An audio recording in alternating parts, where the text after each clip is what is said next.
magyar duda. Ez egy ördögborda muzsika. Van neki sípszarja, benne lakik a két sípkamrába két síp, akkor itt van egy rikkantó, itt van egy bolhajuk rajta. Ez a picike. Evel ízletesítjük a zenét. Akkor itt vannak a játszólyukak, itt van egy kontra, itt van a kontrának a pipkája, meg a pipka tőcsérje, evel kontrázunk, akkor itt van egy saskarom, evel piszkáljuk ki vagy be a lyukakba a méhviaszkot, akivel hangoljuk.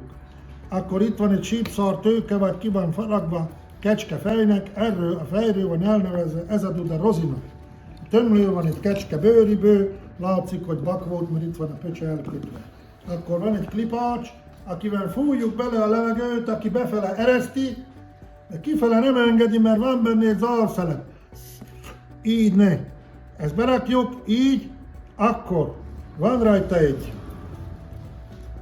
bordó tőke, 3 bordó tódásból áll a bordó szár, még egy bordó pipka, még egy pipka tőcsér, benne lakik a bordó síp, aki csinálja, az a dudának a bőgőse, még van rajta egy ilyen címer, hogy tudjuk, hogy kik vagyunk.